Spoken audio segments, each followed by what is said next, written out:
In this video, we're going to be going over the items included in Dave Canterbury's 10 C's of Survival to use with our evacuation kits as a baseline. Let's get started. Dave Canterbury is widely known and well respected in the preparedness and survival community. He's created a list of 10 survival type items to include in any kind of survival situation. So some of the items included are things like C for cutting tools, and C for container, and C for compass. They all start with C's. In Dave Canterbury's Pathfinder school, he has a basic course for survival where he asks all the students to bring the 10 C's of survival with them, and then they use them in a survival situation at a basic level. I would love to be able to attend this course one of these times. It'd be a blast. So on the Pathfinder School Basic Survival course, they have a list of the 10 C's of survival and the specific items that Dave Canterbury recommends to include. This is what he asks all the students that attend that particular class to bring with them. So what I did for this particular video is I printed off the entire list that Dave Canterbury recommends for all the specific items as part of the 10 C's of survival that are used for the Basic Survival course. And then I wanted to make sure that I purchased them or I grabbed them from other kits that I had and then used them as the starter kit for an evacuation kit like a get home bag or a bug out bag. So let's start going through all the items that Dave Canterbury recommends for the Basic Survival course, and then we'll try to look at it from an urban perspective. The first C in Dave Canterbury's 10 C's of survival are for cutting tools. Now Dave Canterbury recommends including a fixed blade knife and a folding saw. For the knife, Dave Canterbury says it needs to be non-coated with a 90-degree spine. And the Pathfinder School recommends the Mora Bushcraft Black, the Mora Garberg, or the PKS Scorpion. This particular one is the Mora Companion knife. These are made out of Sweden. They're awesome fixed blade knives that you could get for a reasonable price. I happen to have this one sitting around, so I included it in this kit. For a folding saw, Dave Canterbury recommends the Baco Laplander, which is a nice lightweight folding saw that you could use for processing wood that you're going to start fires with. The next C is for combustion devices for fire making capabilities. So Dave Canterbury recommends including 2 Bic lighters and 1 ferrocerium rod. I recently did a video on Bic lighters in comparison to ferrocerium rods because I kind of lean more towards the Bic lighters.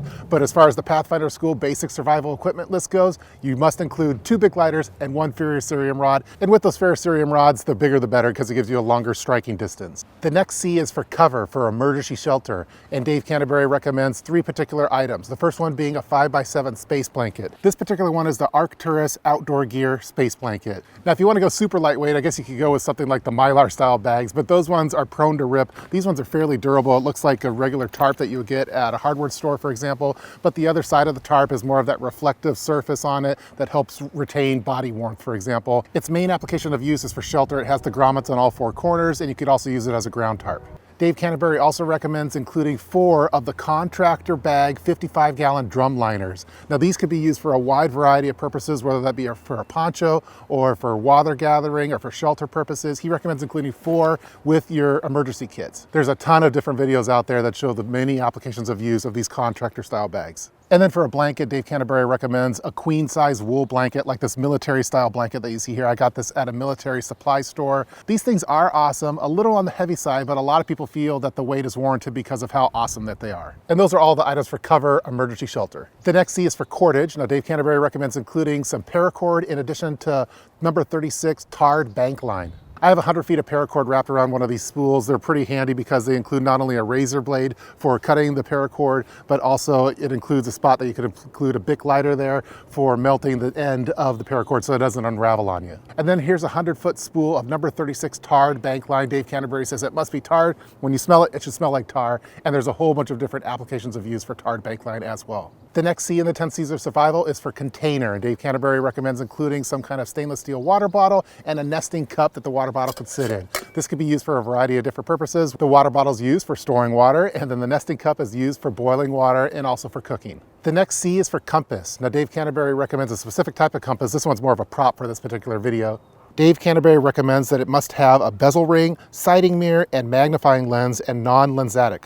The Pathfinder School recommends the Sunto MC2 in the equipment list. This particular one's a TrueArc 3 Brunton compass, which I just had sitting around. Although I recently acquired a military-style Kamenga compass from my friend Stokermatic, although I have that one in a different kit right now. Also included in the compass category are some Ranger beads that are used for keeping track of what distance you're walking. Make sure that you check out Stokermatic's channel. He has a lot of great information on using Ranger beads in addition to compasses.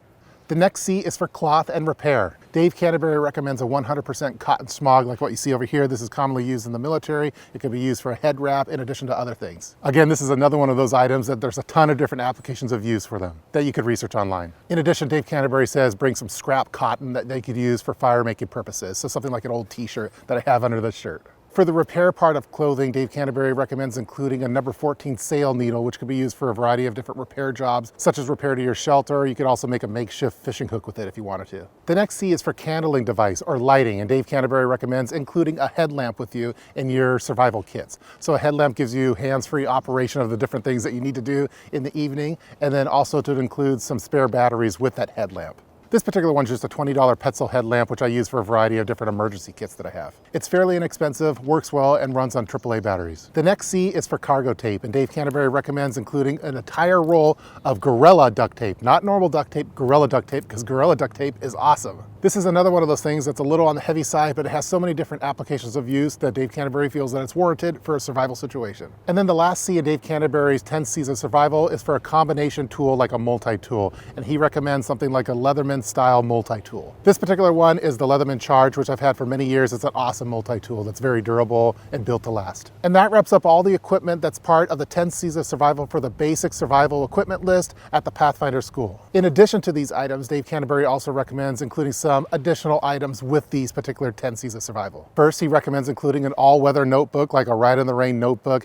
in addition to some writing instruments like pencils and all-weather pens. For the basic survival course, he also recommends including clothing that's appropriate for the weather conditions. So I probably wouldn't be wearing a pea coat and a button-up shirt. So something that you would wear while camping or backpacking would be more appropriate. At the Pathfinder School's basic survival course, they don't include meals for you. So having a few MREs, for example, would probably be a smart thing to do. Bring your own food with you. These are nice because they're ready to eat. You don't really need to cook them if you don't want to. And they provide you with a fair amount of calories. If you need to take any kind of prescription medication, make sure that you have those with your survival equipment list as well. He also recommends including some basic hygiene supplies like dental hygiene, for example, toothbrush, toothpaste, and floss, maybe some soap with you as well for that basic hygiene kit. And then last, Dave Canterbury recommends including things like bug spray and poison ivy itch cream. Now, while it wasn't called out explicitly, I do think that you should probably include a few bottles of water as well, so you don't have to look for water right off the bat. So that wraps up the entire list of the recommended items to include in the Pathfinder School's basic survival equipment list. If you go to Dave Canterbury's Instagram page, he'll oftentimes show a gear check to the students that come to the survival course, where he has them lay out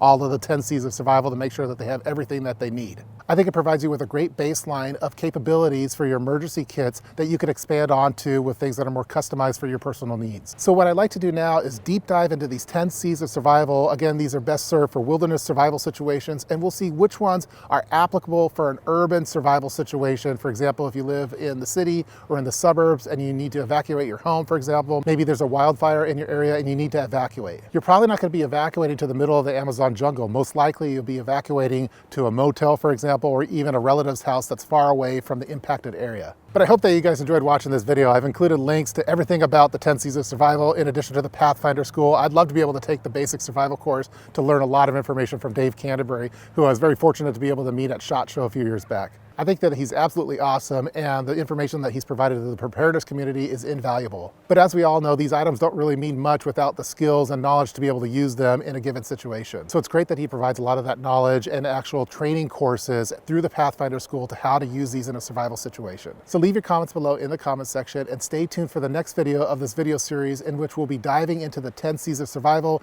and looking at it from an urban perspective. Stay tuned for that video, and see you next time. Take care.